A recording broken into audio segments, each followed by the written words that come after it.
Shalom Bapak Ibu Saudara yang dikasihi Tuhan, puji nama Tuhan kalau kita boleh kembali lagi untuk beribadah pada hari ini.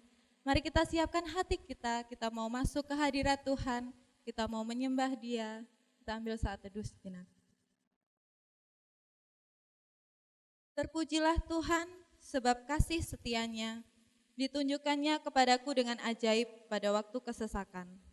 Aku menyangka dalam kebingunganku, aku telah terbuang dari hadapan matamu. Tetapi sesungguhnya Engkau mendengarkan suara permohonanku ketika aku berteriak kepadamu minta tolong. Kita angkat satu pujian, waktu Tuhan pasti yang terbaik bagi kita, sebab janjinya selalu ya dan amin dan tidak pernah meleset, tidak ditepati sebab Dia Allah yang ajaib.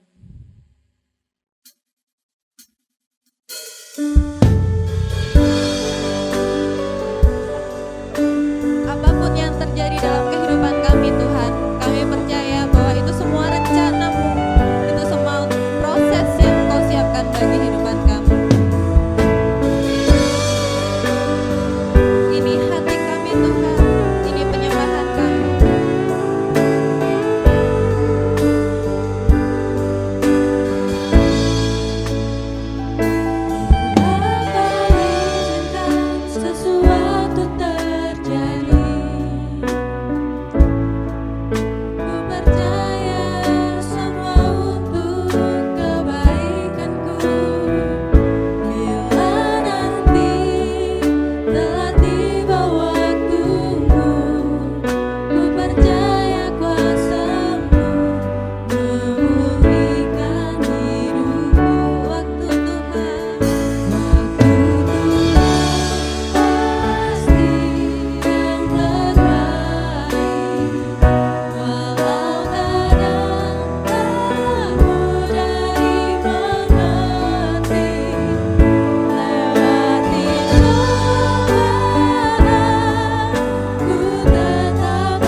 Shalom Bapak Ibu Saudara yang kekasih dalam Tuhan Yesus Kristus. Sebelum kita mendengarkan firman Tuhan pada saat ini, mari terlebih dahulu kita berdoa. Bapa, dimuliakan nama Tuhan Yesus, lewat pemberitaan firman Tuhan pada saat ini. Kami memohon urapan Roh Kudus turun atas kami saat firman diberitakan, kuasa-Mu dicurahkan, disertai dengan tanda-tanda ajaib. Kami yang mengalami banyak pergumulan, sakit penyakit, apapun problema kehidupan kami, saat firman diberitakan, mujizat Tuhan terjadi, yang sakit disembuhkan, yang putus asa dikuatkan, yang kehilangan pengharapan diberi pengharapan yang baru. Apapun keadaan kami, Roh Kudus bekerja dalam setiap kehidupan kami. Terima kasih Tuhan Yesus, kami menyerahkan pemberitaan firman Tuhan dari awal, pertengahan sampai pada akhirnya. Dalam nama Yesus kami berdoa. Amin. Firman Tuhan pada saat ini berbicara kepada kita menjadi sahabat yang setia. Dari 1 Samuel pasal yang ke-18 ayat 1 sampai dengan yang ke-5, demikianlah bunyi firman Tuhan. Ketika Daud habis berbicara dengan Saul, berpadulah jiwa Yonatan dengan jiwa Daud, dan Yonatan mengasihi dia seperti jiwanya sendiri. Pada hari itu Saul membawa dia dan tidak membiarkannya pulang ke rumah ayahnya. Yonatan mengikat perjanjian dengan Daud karena ia mengasihi dia seperti dirinya sendiri. Yonatan menanggalkan jubah yang dipakainya dan memberikannya kepada Daud, juga baju perangnya, sampai pedangnya, panahnya dan ikat pinggangnya. Daud maju berperang dan selalu berhasil kemana juga Saul menyuruhnya, sehingga Saul mengangkat dia mengepalai para prajurit. Hal ini dipandang baik oleh seluruh rakyat dan juga oleh pegawai-pegawai Saul. Bapak Ibu Saudara yang kekasih dalam Tuhan Yesus Kristus, ada begitu banyak orang merasa bangga kalau dia memiliki teman. Seolah-olah kalau dia memiliki banyak teman, status sosialnya terangkat. Tetapi tahukah kita Bapak Ibu Saudara yang kasih, bahwa teman itu tidak sama dengan sahabat. Ada perbedaan yang jauh antara teman dan sahabat. Ada teman saat kita mengalami kesenangan, kaya secara materi, teman banyak berkerumun, teman banyak datang kepada kita. Salah satu contoh yang kita lihat, anak bungsu yang terjadi di dalam Alkitab. Pada waktu dia memiliki kekayaan yang berlimpah-limpah, teman-temannya banyak datang kepadanya. Tetapi ketika anak bungsu ini mengalami kebangkrutan, dia jatuh miskin, teman-temannya pada meninggalkan dia. Dia seorang diri. Itulah teman. Ada juga teman waktu kita sehat, mereka senang. Waktu kita bergembira, mereka senang. Dan mereka selalu memuji-muji kita. Tetapi ketika kita sakit, teman kita mulai meninggalkan satu persatu. Kita belajar dari Ayub. Waktu dia sehat, waktu dia senang, semua orang memuji-muji Ayub.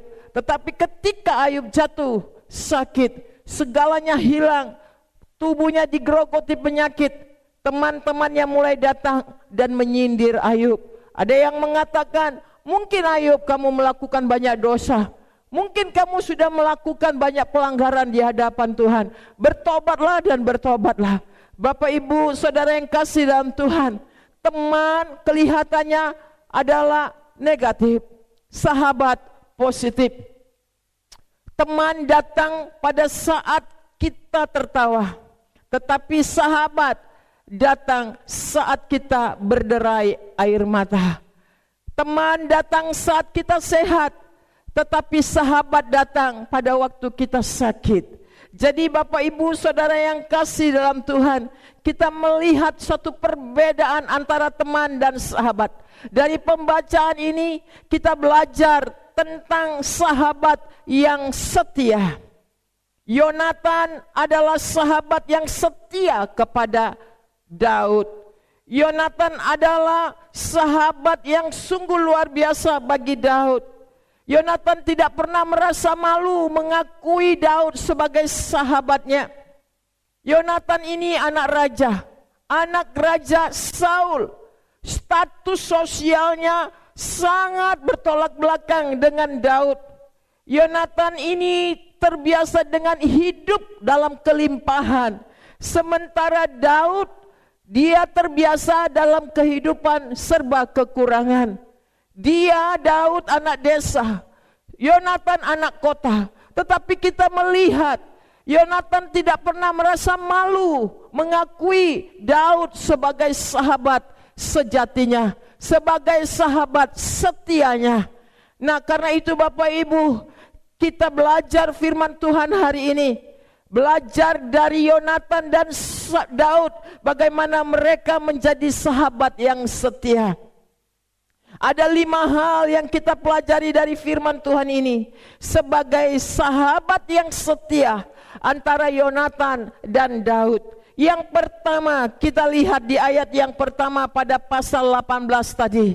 Di sana dikatakan ketika Daud habis berbicara dengan Saul, berpadulah jiwa Yonatan dengan jiwa Daud, dan Yonatan mengasihi dia seperti jiwanya sendiri. Yang pertama yang kita lihat, persahabatan Yonatan dengan Daud. Firman Tuhan katakan, berpadulah jiwa Yonatan dengan Daud.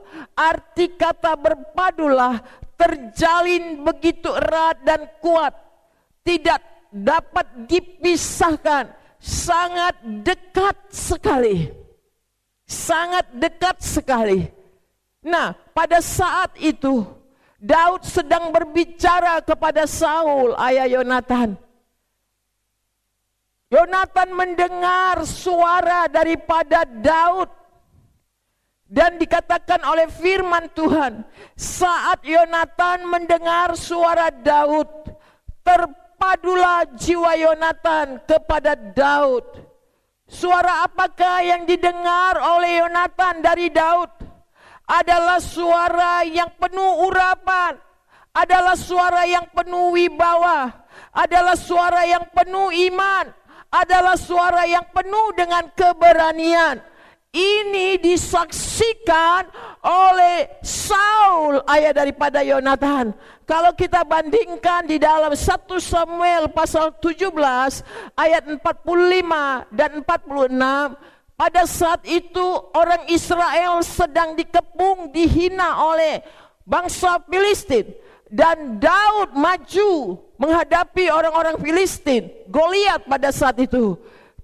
Ayat ke-45 dikatakan, tetapi Daud berkata kepada orang Filistin itu, engkau mendatangi aku dengan pedang dan tombak dan lembing, tetapi aku mendatangi engkau dengan nama Tuhan semesta alam, Allah segala barisan Israel yang kau tantang itu. Hari ini juga Tuhan akan menyerahkan engkau ke dalam tanganku, dan aku akan mengalahkan engkau dan memenggal kepalamu dari tubuhmu. Hari ini juga aku akan memberikan mayatmu dan mayat tentara orang Filistin kepada burung-burung di udara dan kepada binatang-binatang liar, supaya seluruh bumi tahu bahwa Israel mempunyai Allah. Inilah suara yang disampaikan, yang didengar oleh Yonatan. Adalah suara yang penuh wibawa, adalah suara yang penuh iman, adalah suara yang penuh kuasa, adalah suara yang penuh urapan, adalah suara yang penuh keberanian. Pada saat Yonatan mendengar suara Daud, terpadulah jiwa Yonatan kepada Daud. Bapak Ibu Saudara yang kasih dalam Tuhan, Amsal 17 ayat 17 berkata, seorang sahabat menaruh kasih setiap waktu dan menjadi seorang saudara dalam kesukaran.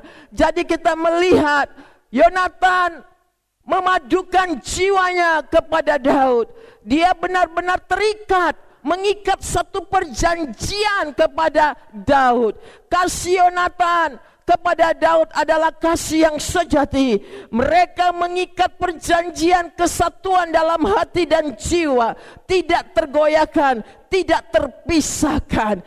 Inilah kata daripada terpadulah jiwa Yonatan dengan Daud. Yang pertama yang kita lihat, Yang kedua yang kita belajar daripada Yonatan dan Daud dalam persahabatan yang setia. Yonatan sangat mengasihi Daud seperti jiwanya sendiri. Yonatan sangat mengasihi Daud. Ayat pertama tadi dikatakan oleh firman Tuhan. Terpadulah jiwa Yonatan dengan jiwa Daud, dan Yonatan mengasihi Daud seperti jiwanya sendiri. Dia mengasihi Daud dengan apa adanya. Kasih Yonatan kepada Daud bukanlah kasih hawa nafsu, bukanlah kasih karena kepentingan sendiri, tetapi kasih daripada Yonatan kepada Daud adalah kasih yang dilandaskan kasih Allah.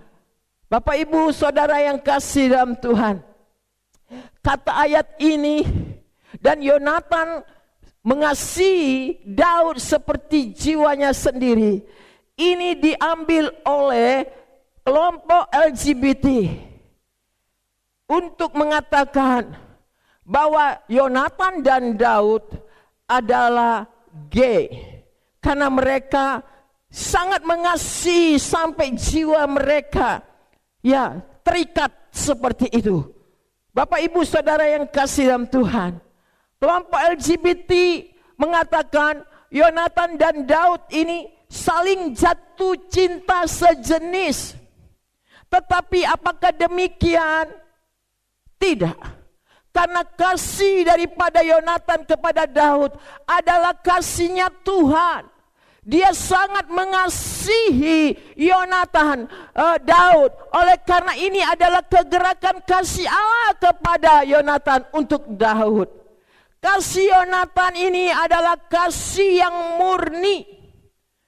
Tuhan memberkati persahabatan Yonatan dan Daud, dan didasari dengan kasihnya Tuhan, bukan kasih hawa nafsu.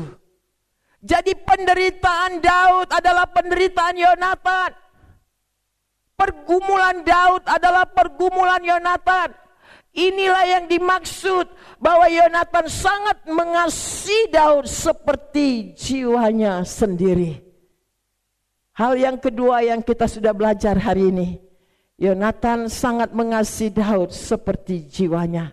Yang ketiga yang kita belajar dari firman Tuhan ini, di ayat yang keempat dari 1 Samuel pasal 18. Dikatakan oleh firman Tuhan, Yonatan menanggalkan jubah yang dipakainya dan memberikannya kepada Daud. Juga baju perangnya sampai pedangnya, panahnya dan ikat pinggangnya. Yang ketiga kita belajar tentang persahabatan Yonatan dan Daud. Persahabatan yang setia. Yonatan tidak sombong untuk sahabatnya. Dia tidak membanggakan apa yang ada padanya. Yonatan sungguh sangat rendah hati buat Daud. Yonatan tahu persis karena Daud ini adalah orang kepercayaan ayahnya untuk berperang melawan musuh-musuh. Yonatan melihat bagaimana Daud kalau berperang, dia tidak memakai baju kebesaran, tetapi dia memakai baju kesederhanaannya. Karena Yonatan itu bersahabat dekat dengan Daud. Dia menanggalkan, kata firman Tuhan ini, dia menanggalkan jubah yang dia pakai. Dia berikan kepada Daud sahabatnya. Dia menanggalkan baju perangnya dan dia berikan kepada Daud sahabatnya. Dia tanggalkan pedangnya, panahnya, ikat pinggangnya, dia berikan kepada Daud. Apa arti dari semua ini, Bapak Ibu Saudara yang kasih dalam Tuhan? Seluruh perlengkapan yang dimiliki oleh Yonatan, dia tanggalkan untuk sahabatnya. Ini berbicara soal kehormatan. Ini berbicara soal kemuliaan sebagai anak raja. Dia tidak membawa semuanya itu untuk sahabatnya.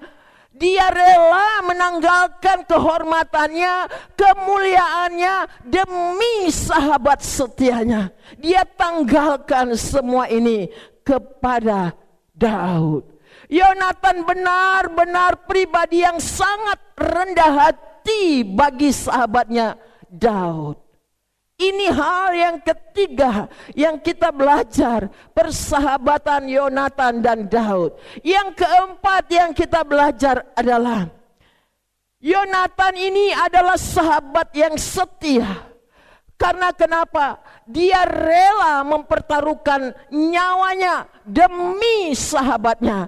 Itu kalau kita bandingkan dalam 1 Samuel pasal yang ke-20 ayat 30 sampai dengan 34. Kita perhatikan. Lalu bangkitlah amarah Saul kepada Yonatan, katanya kepadanya, anak sundal yang kurang ajar, bukankah aku tahu bahwa engkau telah memilih pihak anak Isai dan itu noda bagi kau sendiri dan bagi perut ibumu. Ayat 31. Sebab sesungguhnya selama anak Isai itu hidup di muka bumi, engkau dan kerajaanmu tidak akan kokoh. Dan sekarang suruhlah orang memanggil dan membawa dia kepadaku, sebab ia harus mati. Tetapi Yonatan menjawab Saul ayahnya itu, katanya kepadanya, mengapa ia harus dibunuh? Apa yang dilakukannya? Ayat 33. Lalu Saul melemparkan tombaknya kepada Yonatan untuk membunuhnya. Maka taulah Yonatan bahwa ayahnya telah mengambil keputusan untuk membunuh Daud. 34. Sebab itu Yonatan bangkit dan meninggalkan perjamuan itu dengan kemarahan yang bernyala-nyala. Pada hari yang kedua bulan baru itu, ia tidak makan apa-apa, sebab ia bersusah hati karena Daud, sebab ayahnya telah menghina Daud. Jadi Bapak Ibu Saudara yang kasih dalam Tuhan, hal yang keempat yang kita belajar dari persahabatan setia Yonatan kepada Daud.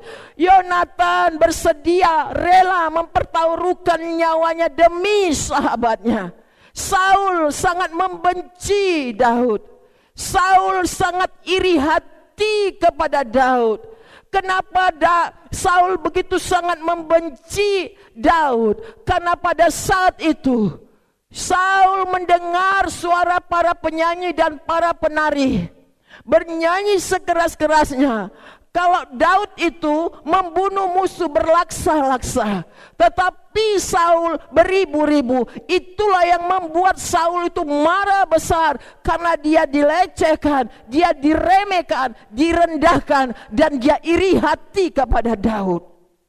Tapi Yonatan adalah sahabat yang karib kepada Daud. Dia tahu maksud-maksud daripada ayahnya.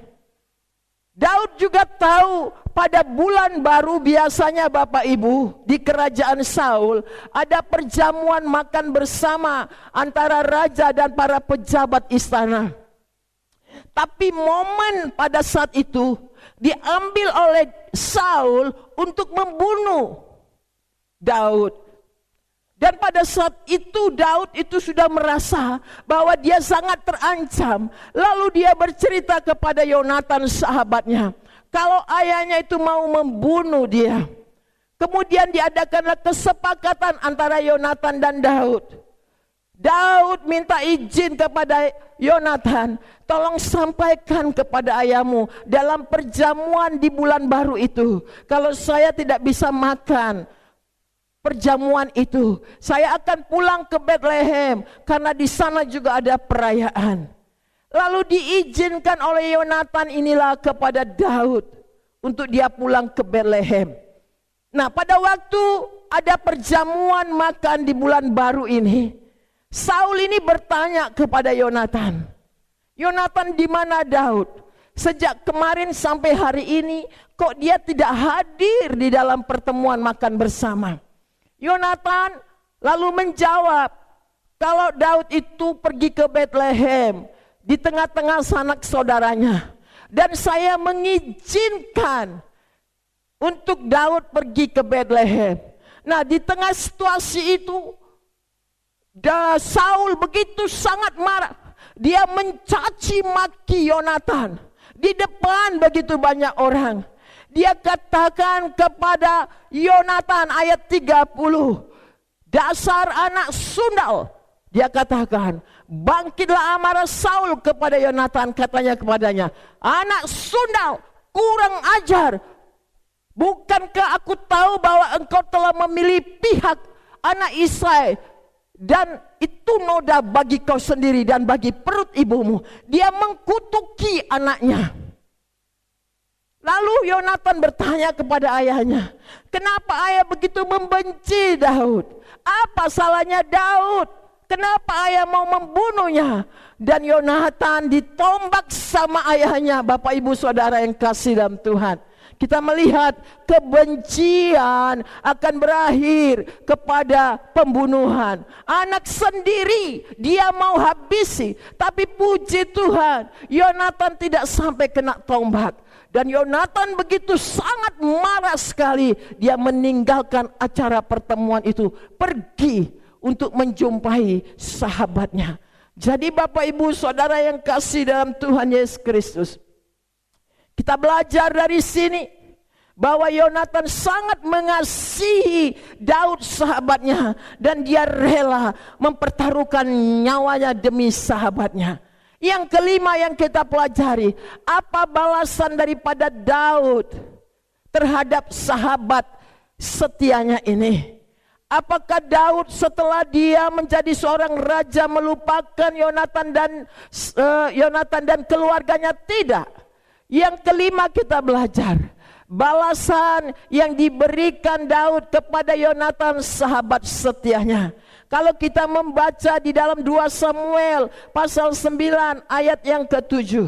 Saat itu Bapak Ibu Saudara yang kekasih dalam Tuhan, Saul mati bunuh diri, Yonatan mati dalam peperangan. Tinggal anaknya seorang yang bernama Mephiboset. Dia seorang yang cacat, Mephiboset.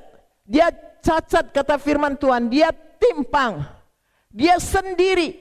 Dan waktu itu Daud ini sudah menjadi raja. Tapi Daud tidak pernah melupakan sahabat setianya. Daud tidak pernah menjadi sombong. Di ayat yang ke-7 ini berkata, kemudian berkatalah Daud kepadanya, janganlah takut, sebab aku pasti akan menunjukkan kasihku kepadamu oleh karena Yonatan ayahmu. Aku akan mengembalikan kepadamu segala ladang Saul nenekmu, dan engkau akan tetap makan sehidangan dengan aku. Jadi Bapak Ibu Saudara yang kekasih dalam Tuhan, kita melihat Bapak Ibu Saudara, ya, Daud tidak pernah melupakan sahabatnya. Sampai kepada anaknya Yonatan pun dia ingat. Daud itu tidak serakah. Begitu dia mendengar Yonatan sahabatnya meninggal di medan perang, dia mendengar Saul mati bunuh diri, dia menangisi, dia berkabung, dia berjanji pada dirinya sendiri. Yonatan punya anak bernama Mephiboset, cacat. Dan Bapak Ibu, Daud itu mengambil Mephiboset, menguatkan Mephiboset. Semua kekayaan Saul, kekayaan Yonatan diberikan kepada Mephiboset. Dan Daud berkata, engkau juga akan tetap makan sehidangan dengan aku. Jadi Bapak Ibu Saudara, kita belajar dari Daud. Dia memiliki sahabat. Daud memiliki sahabat yang setia. Karena dia tidak pernah mau ingkar janji. Dia tetap setia dalam kondisi keadaan apapun. Apa relevansinya dalam kehidupan kita saudara yang kekasih dalam Tuhan Yesus Kristus? Yesus Kristus tidak pernah malu mengakui kita sebagai sahabatnya. Kalau kita membaca dalam Yohanes pasal 15 ayat 13 sampai dengan 14, kita belajar Yesus itu adalah raja di atas segala raja. Dia adalah yang berkuasa di surga dan di bumi ini. Dia berkuasa atas kehidupan seluruh ciptaannya. tetapi dia tidak pernah malu menyebut saya dan Bapak Ibu sebagai sahabatnya. Kita ini adalah manusia yang paling hina, manusia celaka, manusia yang tidak bisa diandalkan, manusia bodoh, budaknya iblis. Oh, tetapi Yesus tidak pernah malu untuk mengakui saya dan Bapak Ibu sekalian yang percaya kepadanya sebagai sahabat. Mari kita perhatikan Yohanes 15 ayat 13. Tidak ada kasih yang lebih besar daripada kasih seorang yang memberikan nyawanya untuk sahabat-sahabatnya. Ayat yang ke-14, kamu adalah sahabatku jikalau kamu berbuat apa yang kuperintahkan kepadamu. Ayat 15, aku tidak menyebut kamu lagi hamba, sebab hamba tidak tahu apa yang diperbuat oleh tuannya. Tetapi aku menyebut kamu sahabat, karena aku telah memberitahukan kepada kamu segala sesuatu yang telah kudengar dari Bapakku. Bapak Ibu Saudara yang kasih dalam Tuhan, kita belajar dari ayat ini. Yesus adalah sahabat sejati kita. Dia yang pertama sangat mengasihi saya dan Bapak Ibu. Dia telah mengikat perjanjian oleh darahnya di atas kayu salib antara Bapa, antara Yesus dengan kita. Dia sangat mengasihi saya dan Bapak Ibu sekalian. Walaupun kita tidak setia, Yesus tetap setia kepada saya dan Bapak Ibu. Yesus sangat mengasihi saya dan Bapak Ibu. Dia tidak pernah meninggalkan kita sebagai yatim piatu. Apapun keadaan kita, dia sangat peduli.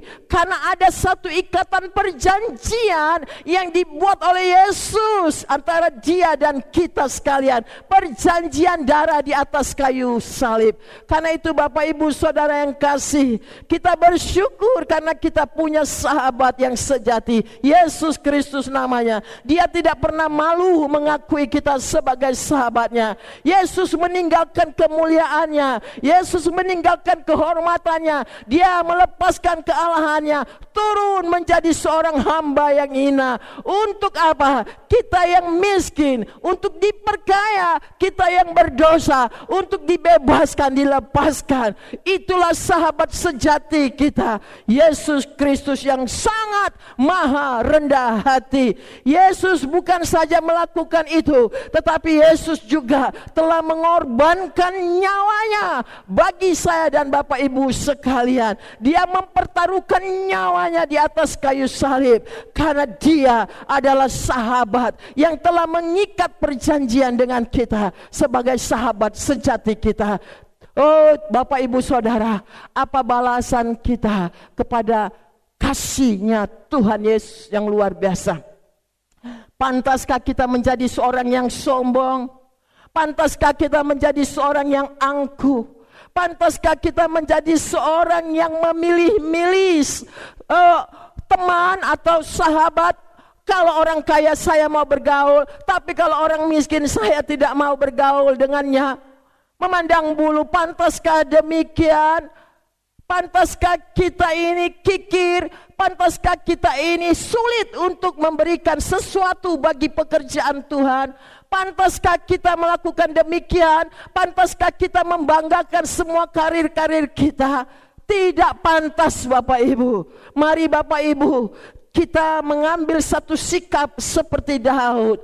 Dia tidak pernah melupakan kebaikan sahabatnya Yonatan.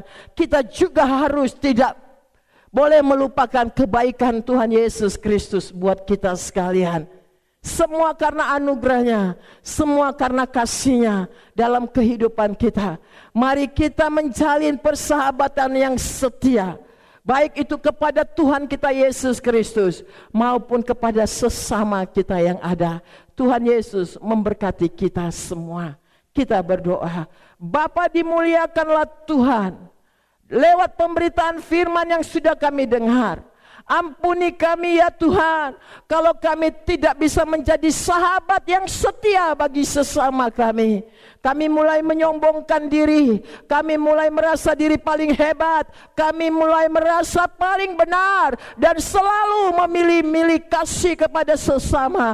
Kami merasa malu pada saat ini. Engkau Tuhan Yesus Kristus yang sudah mengikat persahabatan dengan kami. Engkau Tuhan Yesus yang luar biasa, tapi Engkau tidak pernah malu mengakui kami sebagai sahabat-Mu. Oh, kami mengucap syukur teladan Yonatan dan Daud. Kami juga belajar dari semuanya ini. Terima kasih Bapa di surga. Tolong supaya kami bukan menjadi seorang pengkhianat dalam bersahabat, tidak menjadi pengkhianat di dalam kami bergaul dengan siapapun, tapi kami mau menjadi saluran berkat bagi sesama kami. Terima kasih Bapa Tuhan, memberkati seluruh jemaat Tuhan, memberkati rumah tangga jemaat Tuhan, memberkati mereka yang sedang mengalami kesusahan, mereka yang sakit disembuhkan, mereka yang memiliki pergumulan dalam keluarga dipulihkan. Kami sungguh-sungguh berdoa untuk bangsa dan negara kami, situasi negeri kami, masalah COVID Corona yang belum selesai.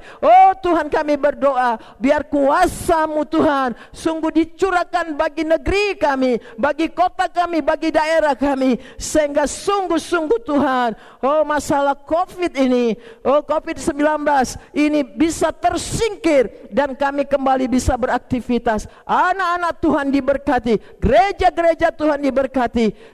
Kami mengucap syukur memuji nama-Mu. Terima kasih Tuhan. Di dalam nama Tuhan kami Yesus Kristus kami sudah berdoa. Haleluya. Amin. Allah harapan.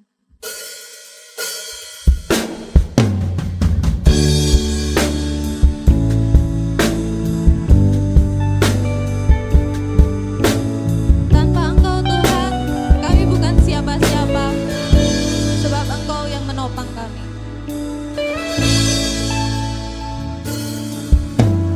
Bukan dengan kekuatanku,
sidang jemaat yang dikasihi oleh Tuhan Yesus Kristus.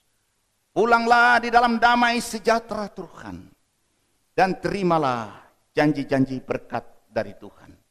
Walaupun Bapak Ibu di rumah, saya mohon berdiri untuk menerima berkat dari Tuhan. Mari kita berdoa.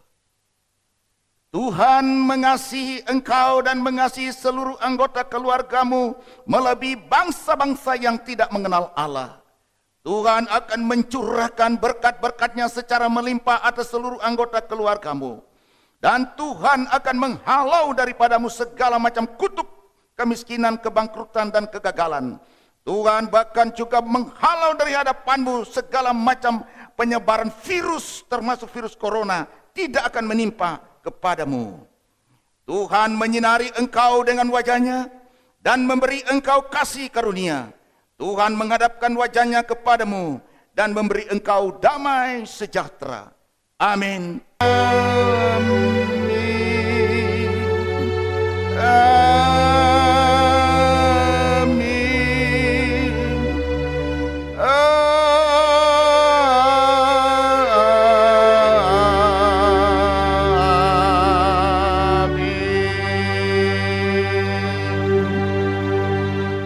Amin.